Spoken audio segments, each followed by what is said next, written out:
just confirm when I'm live.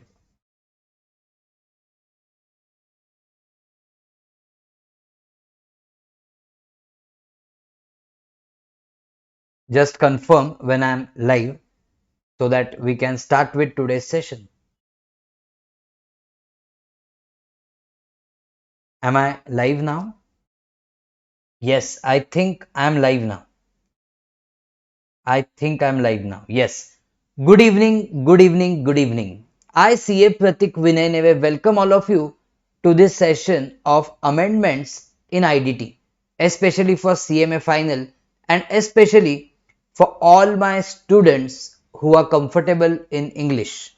So, yes, we had done amendments 2 days back, that was Hindi English mix, but MEPL always thinks of you all, okay, also you all who are exclusively, who exclusively understand English. So, we are doing this amendment session in exclusive English for all my, especially South India students and those who are comfortable in English. So guys and girls, let us start with session of amendments. I hope you all are doing really well. Okay, you can see the list of rankers from MEPL in all streams, especially CMA stream. So guys, do subscribe to the channel and hit the bell icon. If you are new to the channel, please do subscribe. So let's start with amendments. Okay, what all are the amendments and are amendments important from the upcoming exam point of view? Answer is 100% yes. Hello, Arpanji, hello, how are you? Yes. So amendments of course are important. Some of the amendments are very important. So I will be telling you which amendments will matter the most and what exactly are the amendments. So first of all, there is some change in the sense, yes, in the supply topic. So as I deal with supply topic, I have to understand that there is one schedule 3. Schedule 3 talks about certain activities which are neither supply of goods nor supply of services. In that schedule 3 negative list, what they have done, they have amended one point, one entry. That entry which they have amended is of actionable claim. Actionable claim is actually goods, but this actionable claim is kept in negative list. Already it is kept in negative list, no change.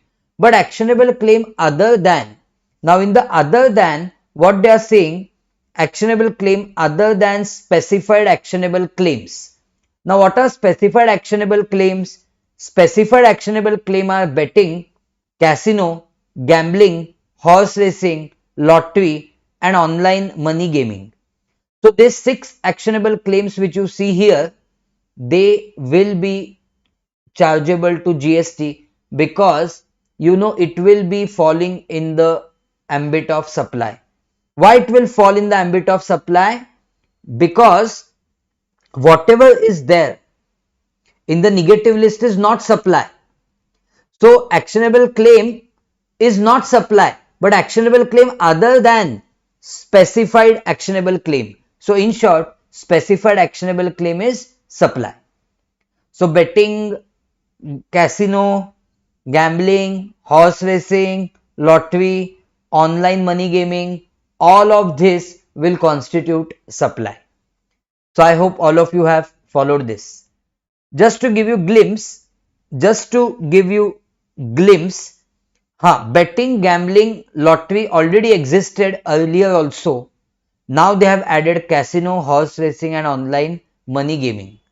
So if they would have said other than these 6 items, 6 would be too much to describe in the one entry. So what they have said is other than specified actionable claim, and then they have defined what are the specified actionable claims.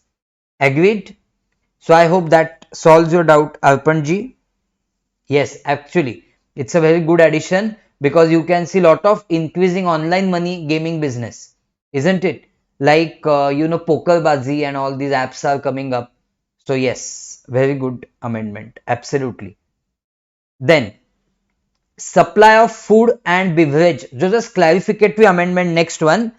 Okay, supply of food and beverages at cinema halls will be taxable literally as a restaurant service. Is it clear, guys, to all of you? So, some amendments are just such that we should run through them. Okay, I am not reading them in detail, but I hope you got it. At a cinema hall like PVR, Inox, you are served food. So that, will be taxable as a restaurant service. Clear? Then, taxability of shares held in a subsidiary company by holding company. First of all, what I should understand is shares are not goods.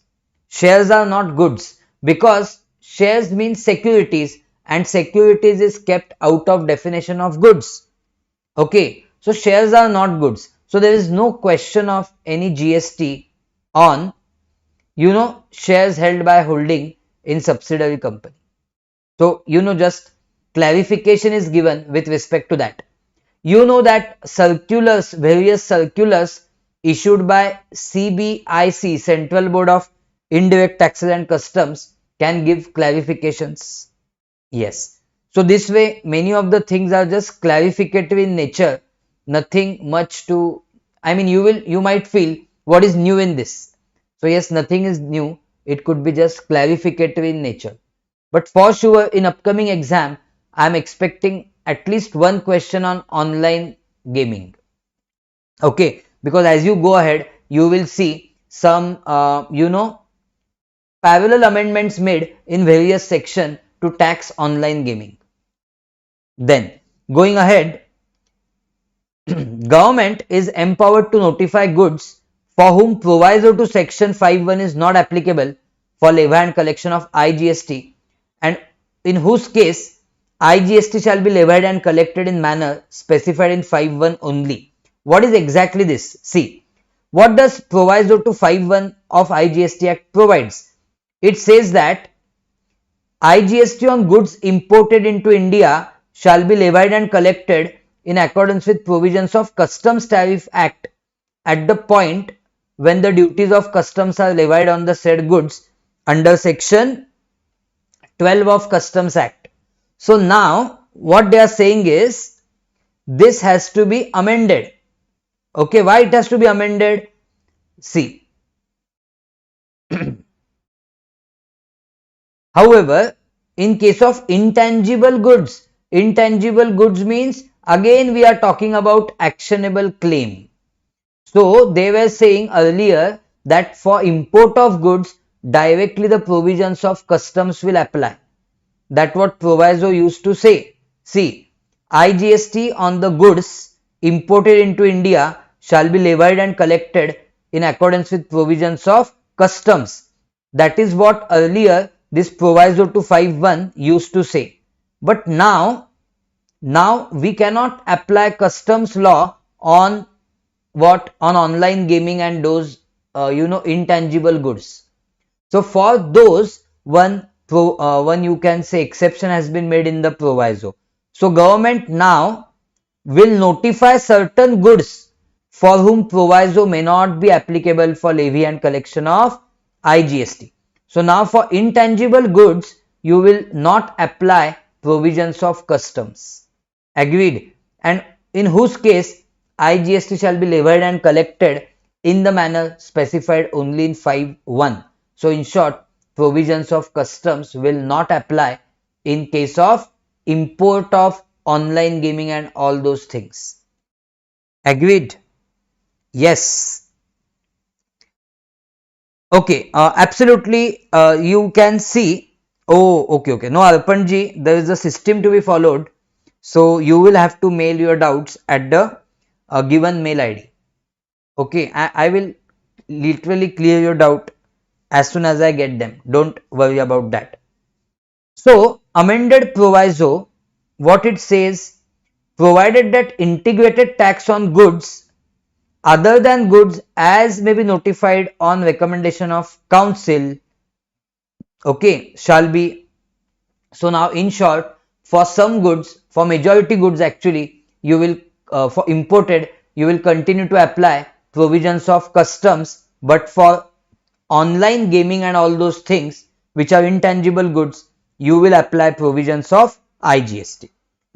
Okay, see this. Consequently, with effect from 1st October 23, supply of online money gaming has been notified for the said purpose by notification number so and so IT means integrated tax dated 29 September 23.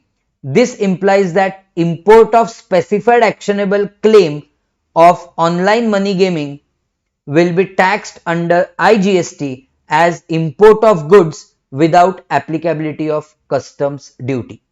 I hope all of you have followed this. Yes, Thumping Soul, Aryan Roy, have you all followed this? Okay, then guys, going ahead. Tax on services supplied by director of company. See this again, clarificatory amendment. What is this amendment talking about? Understand. A director giving a supply to company, when director gives a supply to company, it is taxable on reverse charge basis. Yes, sir. Absolutely, we know that. When director gives a supply to company, it is taxable on reverse charge basis. Isn't it? Now they have clarified these are those services which are given in the capacity of director. Only these services will be taxable on reverse charge basis. Meaning to say, director has a commercial property. This he has given on rent to company, to his company. So this will not be taxed on reverse charge basis. No. Okay. Only services in capacity of director of that company given to company will be taxable on RCM. Okay. So this is again clarificatory in nature. So see, only those services supplied by director of company which are supplied by him or in the capacity of director of company, okay, shall be taxable under reverse charge mechanism. Please understand. Clear?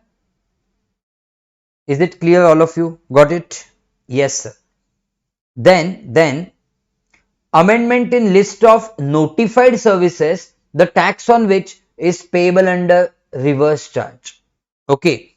So in the RCM notification, there is amendment. Now, what is the amendment? See, in most of these services, you will see that Ministry of Railways, that is Indian Railways word has been inserted. So see, this will, revise your RCM notification also, and you will understand what is the amendment also. It will serve double purpose. So see, services supplied by CG, SG, UT or LA to a business entity. This is taxable under reverse charge. Means business entity will pay GST. But excluding, in the excluding now, they have said services by Department of Post already existed, but they have said Ministry of Railways also. Means whatever services Indian Railway gives, who will pay the tax?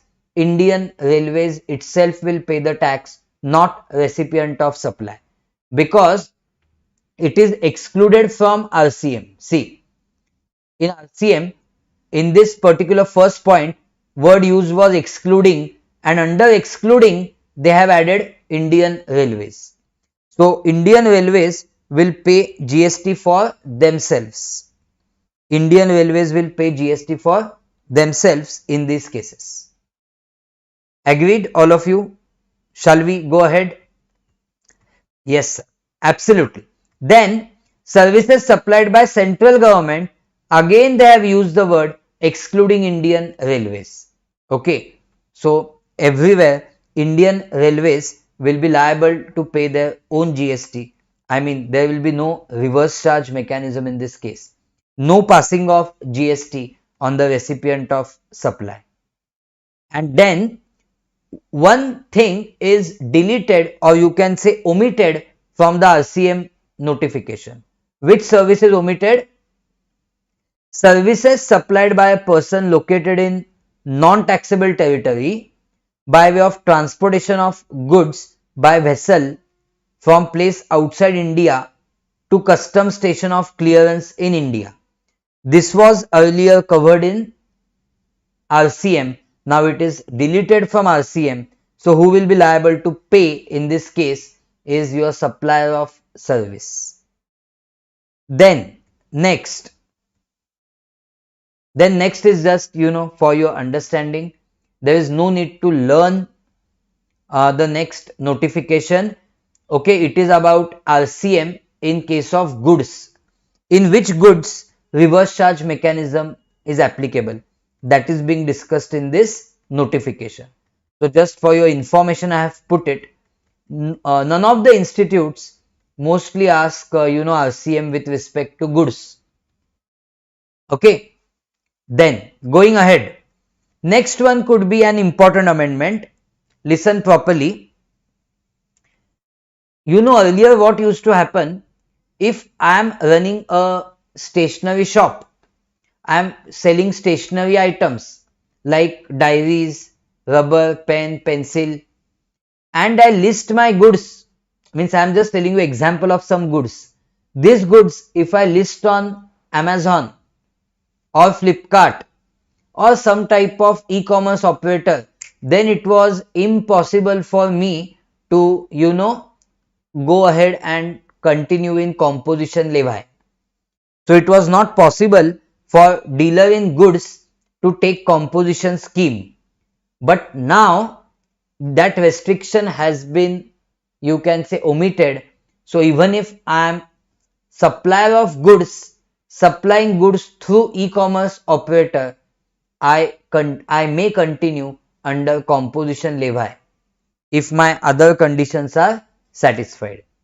So see, registered person may opt for composition scheme even though he is engaged in making supply of goods through an e-commerce operator who is required to collect TCS. Getting it? So please understand, there is one section 10 subsection 2 which says that who will not be eligible for availing composition scheme. In that they have put up the point, that supplier of goods through ECO. Now they have removed this point.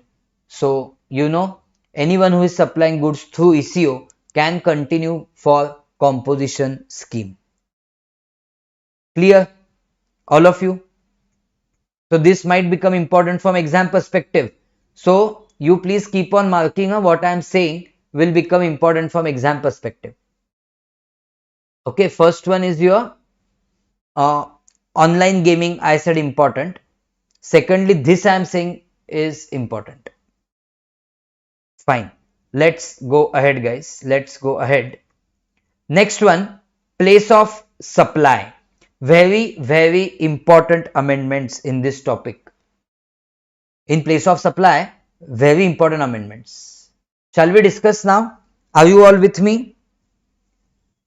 First amendment in place of supply is insertion, guys, of new clause. New clause has been inserted, clause CA. Section 10, subsection 1, new clause has been inserted, that is clause CA, 10(1) CA. Agreed? Now what is this clause saying? Okay, I am unregistered person, suppose I go to West Bengal, I am from Maharashtra, I go to West Bengal, and in West Bengal I go to one shop and I purchase some goods over the counter. Over the counter means just I go and ask for some goods. That is called as purchasing goods over the counter. Now in this case, what is said, please try and understand, that if I give my address to the supplier,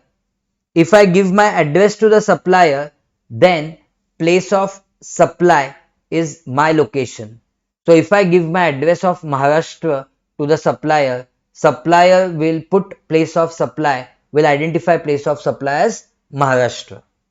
Agreed. And for this purpose, there is no need for me to give my entire address. I can just give my state, that I belong to which state. Okay. Then he will identify the place of supply as location of my state. So what are they saying? Where the supply of goods is made to a person other than registered person, means unregistered person, then the place of supply shall, you will disregard what is given in clause A and clause C of section 10. It will be the location as per the address of said person. Said person means unregistered person. Okay, in the invoice issued in respect of said supply. And and if it is not possible, if I am not cooperating, if I am not giving my state, the state from which I belong to, then the place of supply will be location of supplier. So location of supplier, where address of this unregistered person is not in the record of the invoice, is not in the records of the supplier. So, or it is not recorded in the invoice. So I hope all of you have followed this amendment of 10(1) CA. I can see a I can see a completely, you can say, a question asked on this issue. Agreed? I can see dedicated question asked on this issue. So let's go ahead now. Then you should understand there are special, I told you that for online gaming, some parallel amendments will be made. So there are some special provisions for taxability of supply of online money gaming by person located outside the taxable territory to person in India. Okay, means online gaming company is located outside India and they are giving supply in India of this online gaming goods. You know, they are goods, they are actionable claim. Okay, so what is the special provision for taxability of supply of online money gaming by person located outside India, okay, to person in India? See, consequent to online money gaming becoming taxable by virtue of amendment in Schedule 3 of CGST Act, there was a need for special provision to be introduced for taxability of supply of online gaming by person located outside taxable territory to person in India, providing for liability of said supplier for payment of IGST. Who will pay IGST? Not the recipient of supply but the supplier. Then single registration for said supplier. So that supplier will not take multiple registrations in India. He will take single registration in India, that also through simplified registration scheme. And okay, power of government for blocking of access by public to any information generated and so on. Okay, then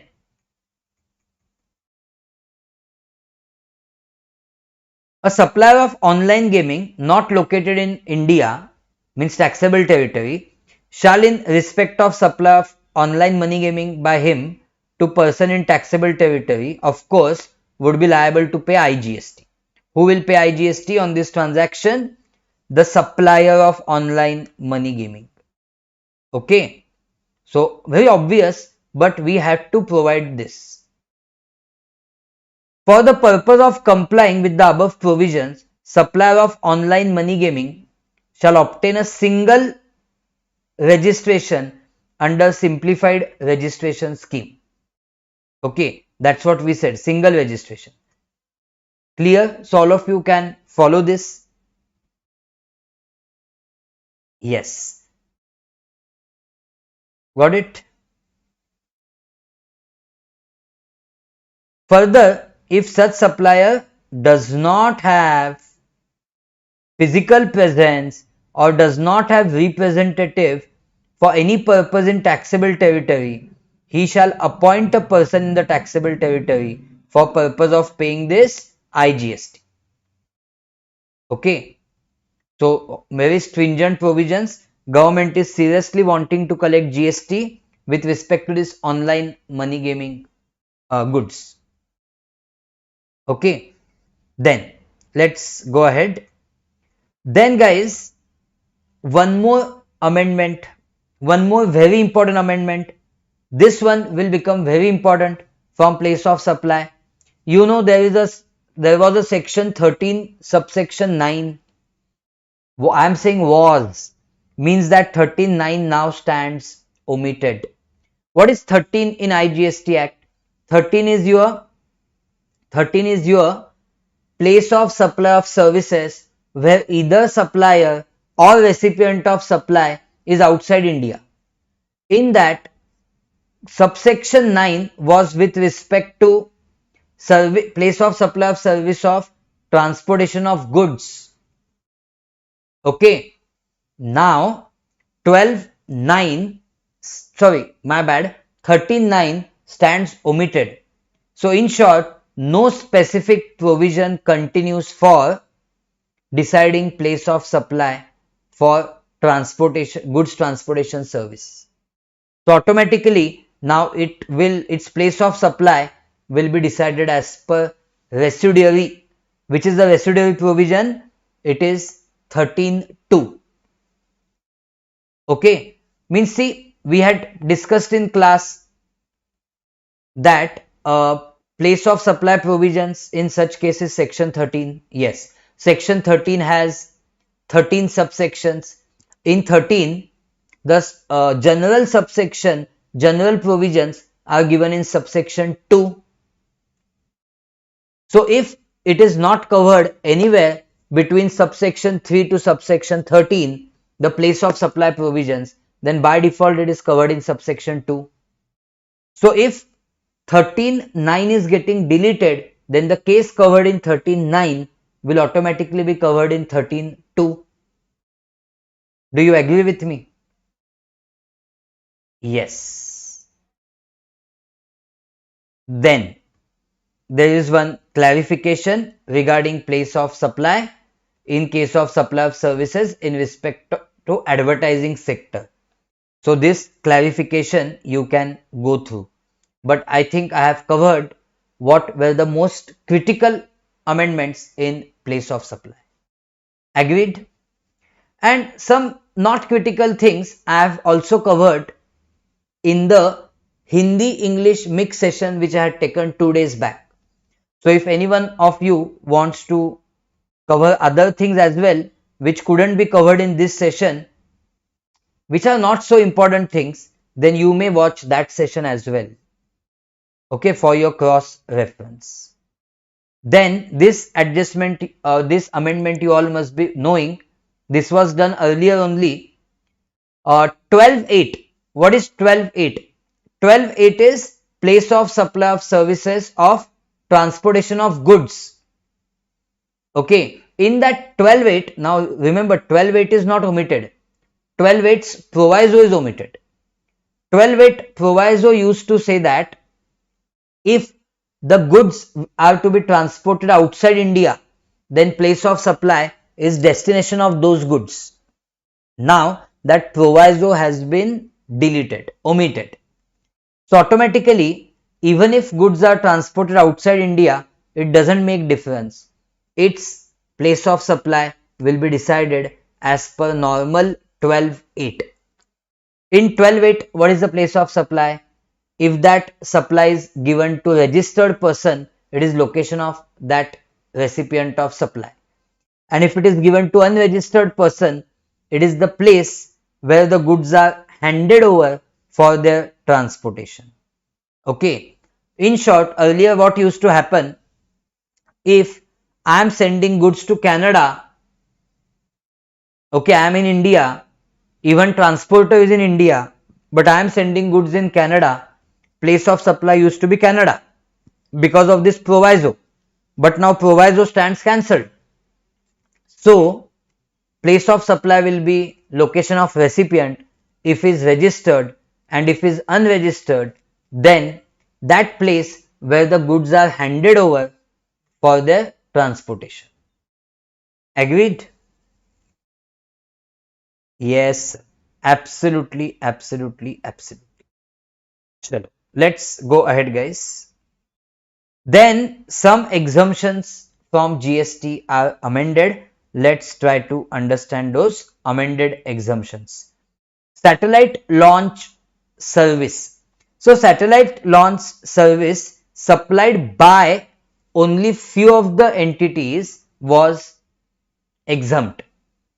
Now they have cancelled supplied by whom they have cancelled. So in short, satellite launch services supplied absolutely by any entity would be exempt. Then again you will see that wordings Indian Railways added at many places. So services by CG, SG, UT, LA, okay, excluding the following services. So in that exclusions, they have put Ministry of Railways.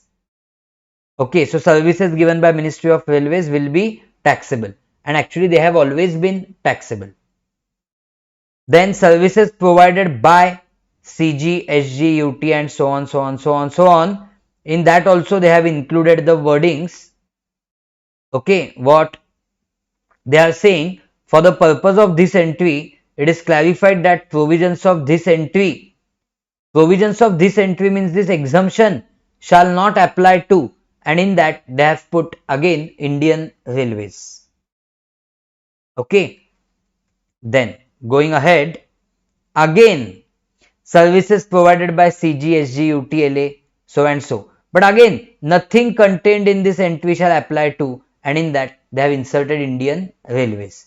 So they are looking at Indian Railways like any other normal business entity, withdrawing all the exemptions and also asking Indian Railways themselves to pay GST, not taxing their services on reverse charge basis.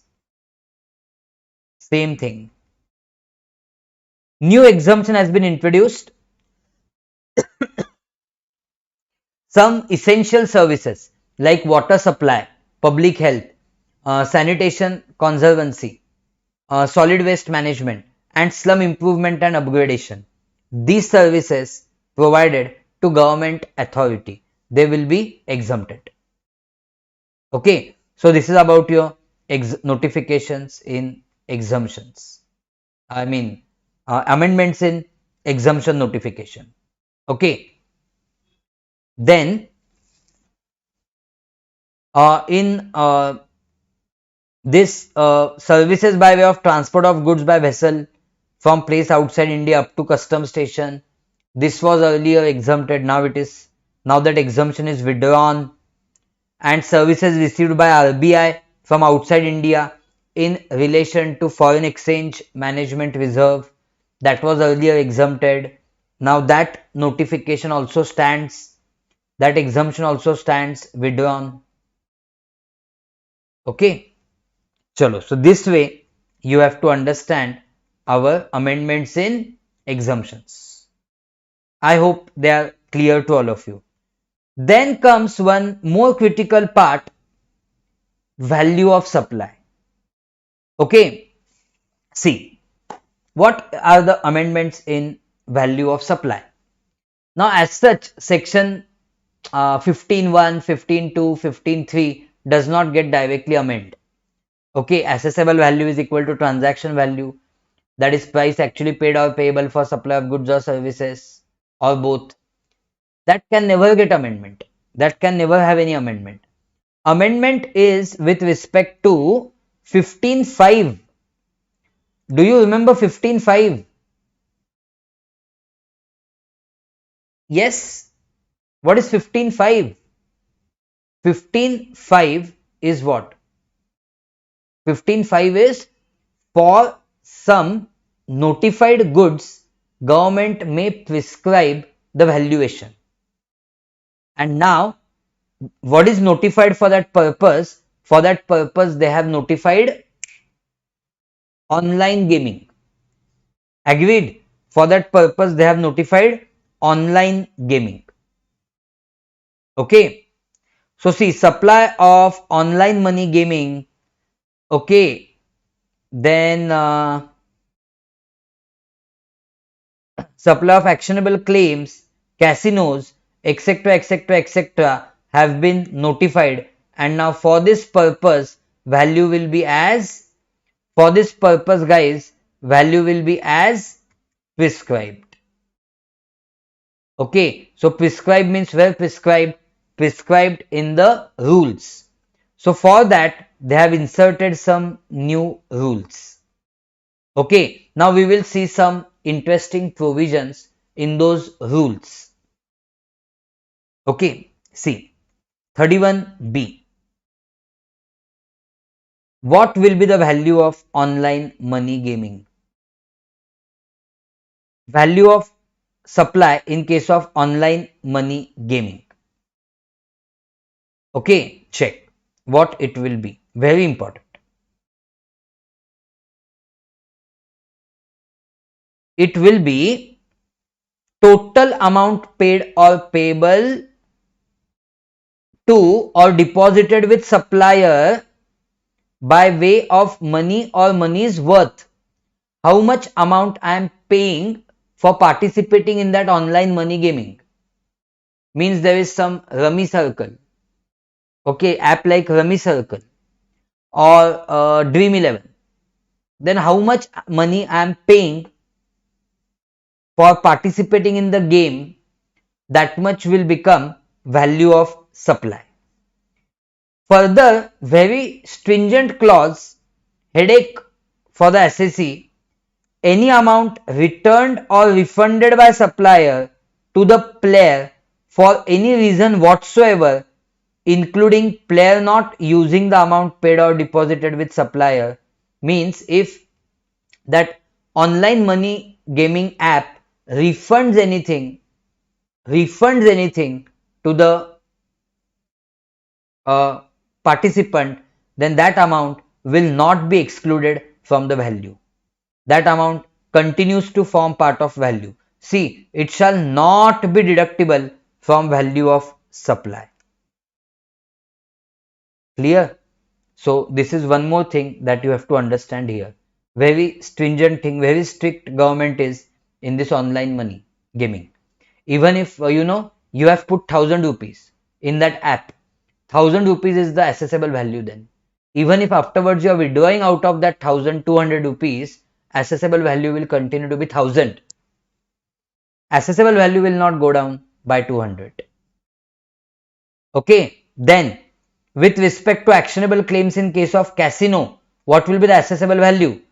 In casino, if you want to participate in that casino games, then you have to purchase token, chips, coins, tickets, etc. So whatever amount you are paying for purchasing this token, coins, chips, that will be called as assessable value. That will become your assessable value. Okay. Further, my dear friends, if of course token, chips, etc. is not required, directly you are putting money, then whatever money you are putting, okay, for participating in that event, that itself will become your assessable value. Then what I have to understand, again, if some coins I have not used, then I will deposit that coins and take the refund. Point is, such refund amount will not be reduced while calculating value of supply. So see, any amount returned, refunded, so and so forth, okay, shall not be deductible from value of supply. So government is becoming too strict with respect to valuation of these actionable claims. Agreed? Did you get the point? 100% you can expect question on this in your exam. 100%.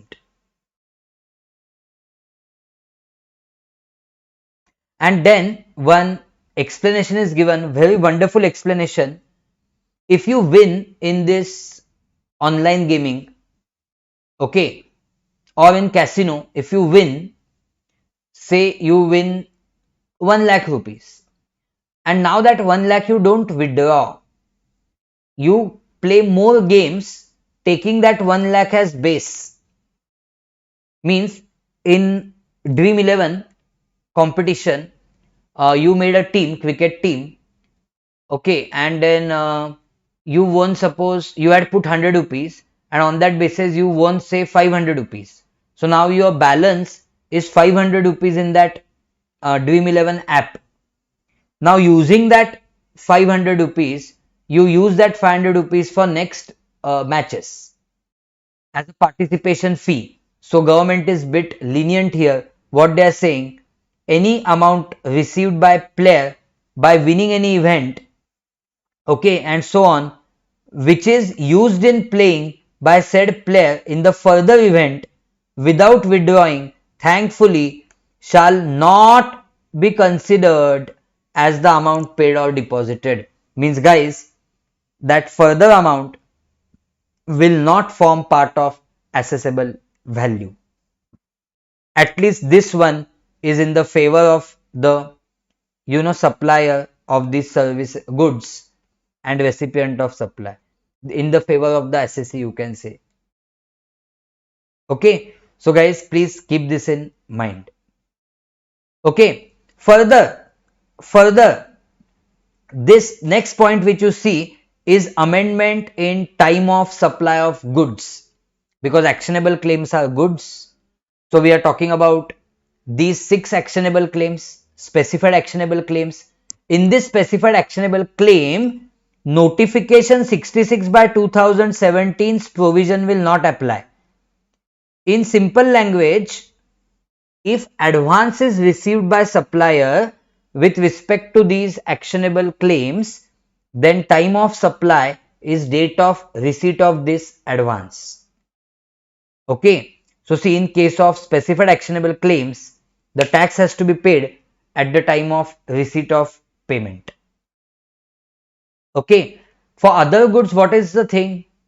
For other goods, the time of supply is date of issue of invoice, or the last date when invoice was supposed to be issued, whichever is earlier. But guys, for actionable claims which are goods, the provision is, date of issue of that ticket or invoice, or the date of receipt of payment, whichever is earlier.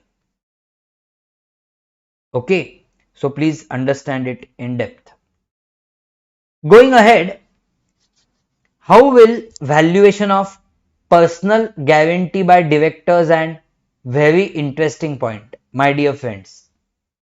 If I was examiner, I would ask you question on this,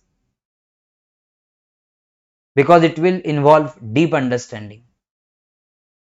Okay, understand it.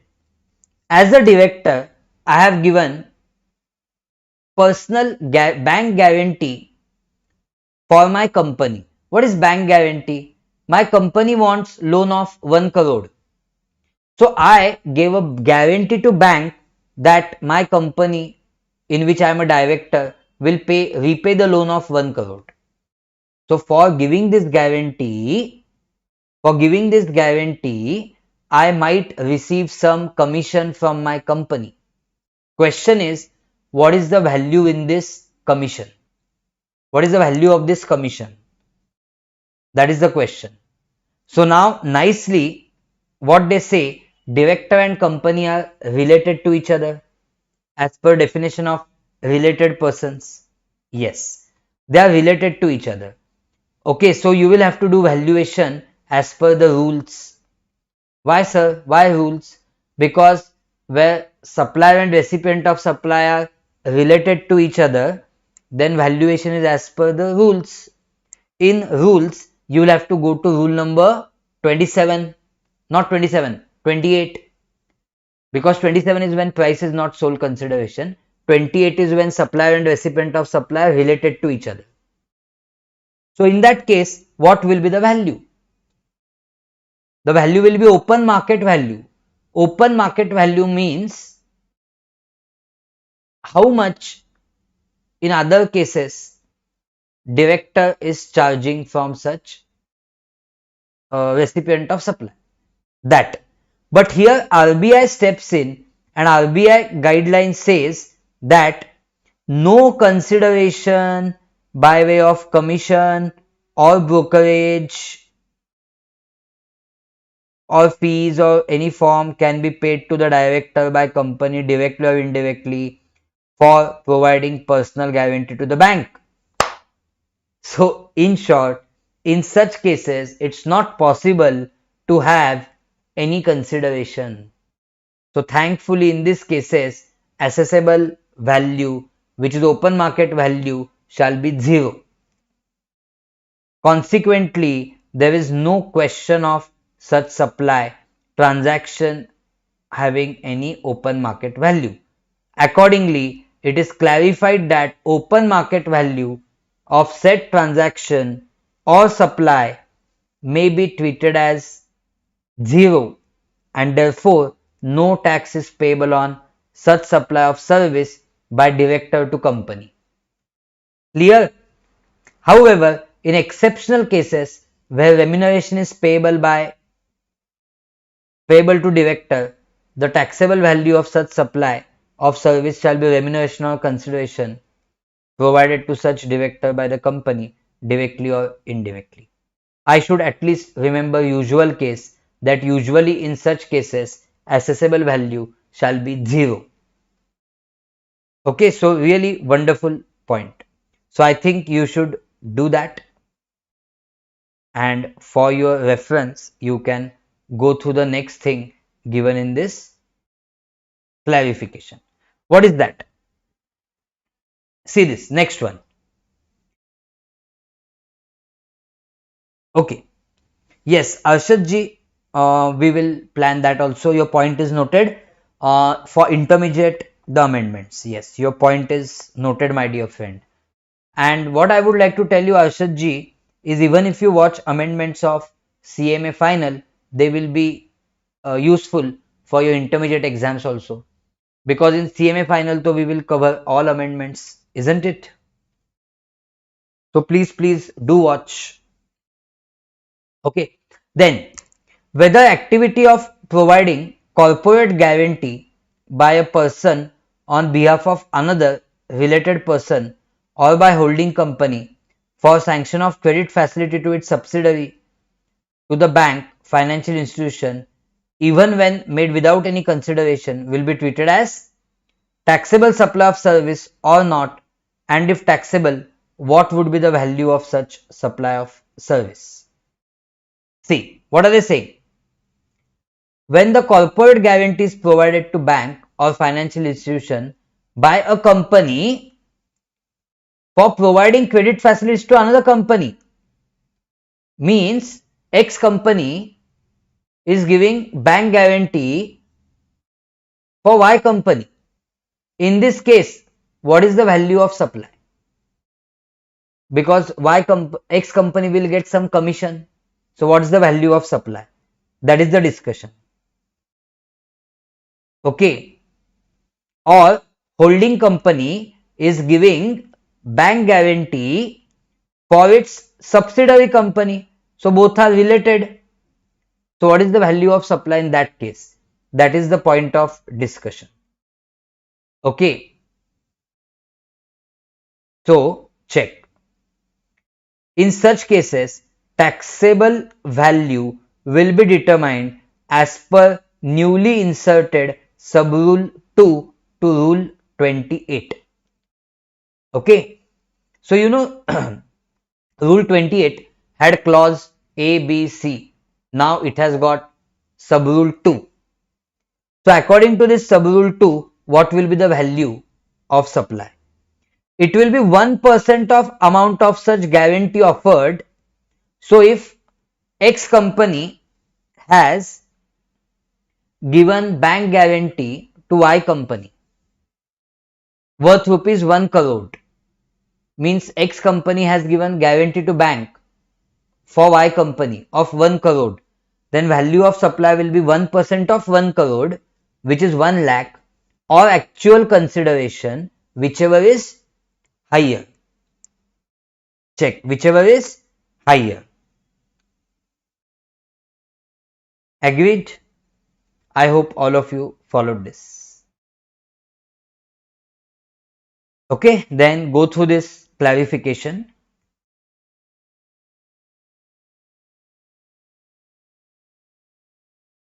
Okay, then as we go ahead,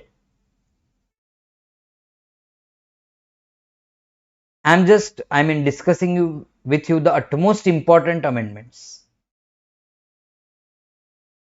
ITC, I know that this 30th November amendment, of course, all of us know that last date of taking ITC is 30th November following the end of the financial year to which the invoice pertains, or actual date of filing annual return, whichever is earlier. We know that. Then this amendment which I am discussing is VVVIMP. Very, very, very important. Please mark this amendment very important. What is the amendment? Blocked credits.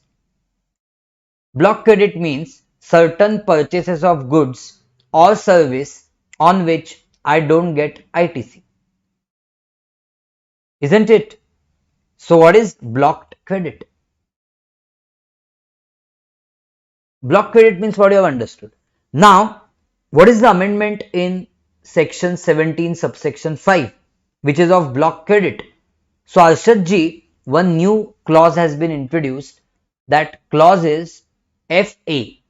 According to this FA clause, if you are purchasing any goods or taking any services to give what? To be used in CSR activities, corporate social responsibility activities, then you can't get ITC of such goods or services. That is the amendment, guys. So please mark this very important.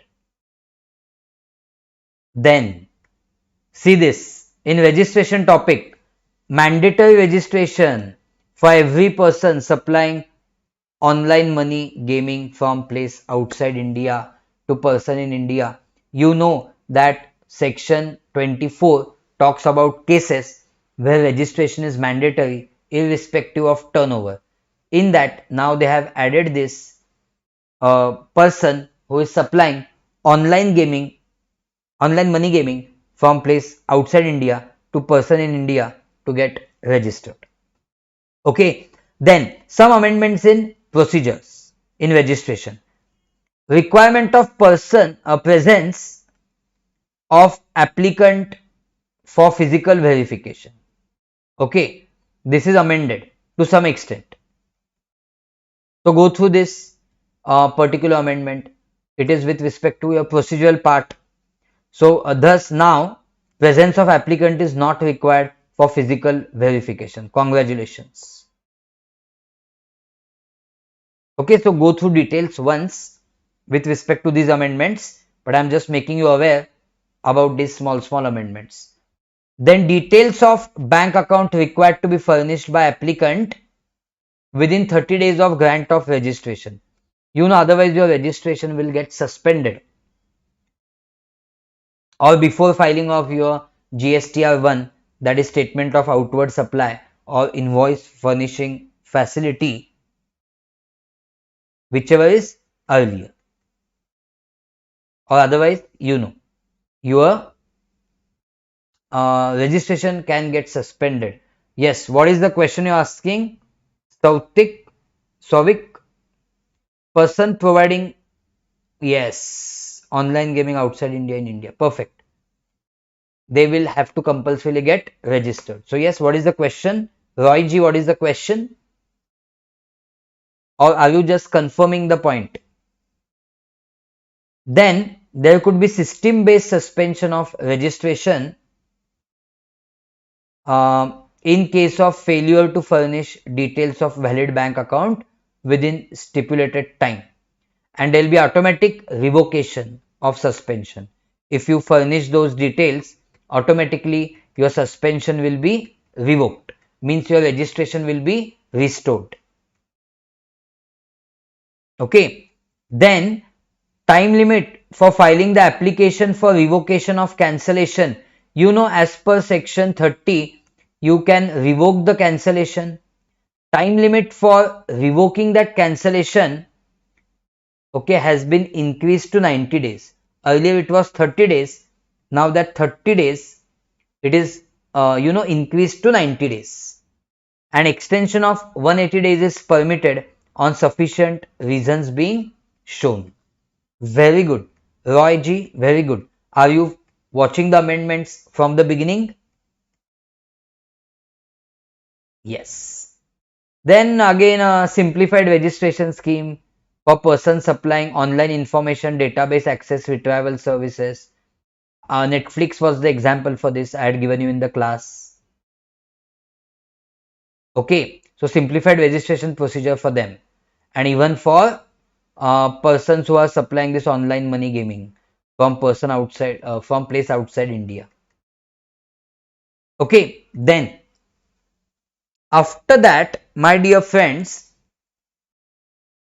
if I am supplying any goods via ECO, then earlier it was compulsory for me to take registration irrespective of irrespective of aggregate turnover.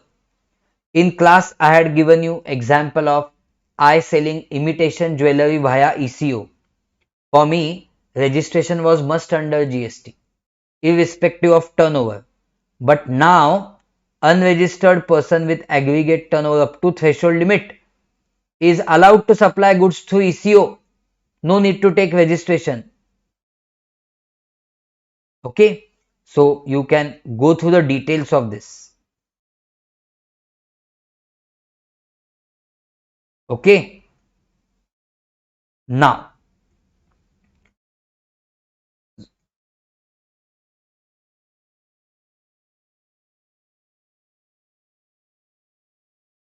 clear. So please understand these things, and then we have been under GST bringing more and more and more people under the e-invoicing scheme. So now the limit for bringing suppliers in e-invoicing scheme has been reduced to 5 crores. Means what? If friends, from 1718, that is from the time GST law was implemented, from that time, in any of the financial year, if your turnover was exceeding 5 crores, then with effect from 1st October, with effect from 1st August 23, you will have to start making e-invoice.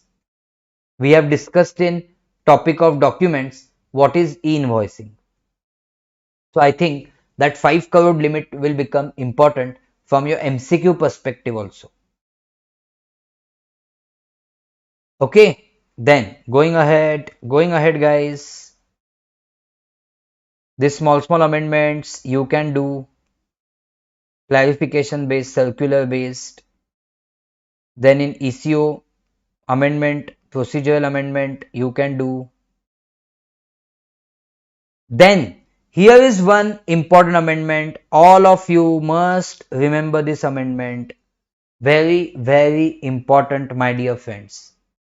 If you are taking service of any bus operator, okay, local bus operator who is not company, but you did the booking through Red Bus, Trivago, Clear Trip, you know na, that bus operators can be registered with this ECOs, then it will be liability of ECO to pay GST. Do you remember your section 9 subsection 5 of CGST Act?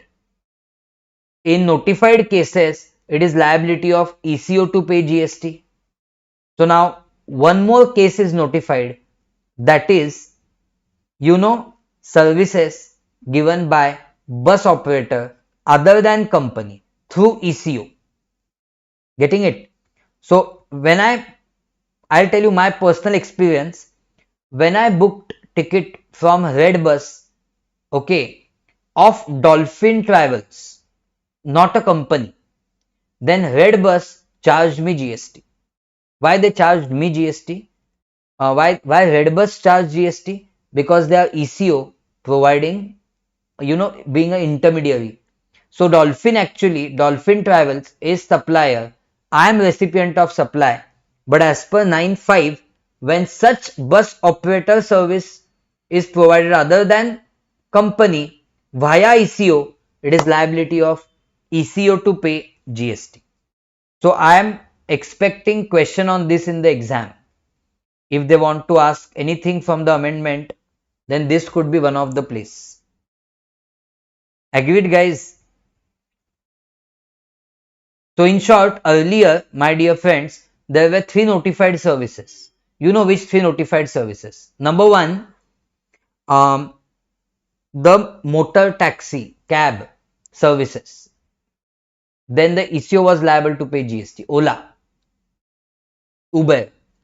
Second, accommodation services supplied by unregistered person. Then OYO was liable to pay GST, ECO. Then housekeeping service provided by unregistered person. Then ECO was liable to pay GST. That is your urban company. These are the classic examples which I am giving you.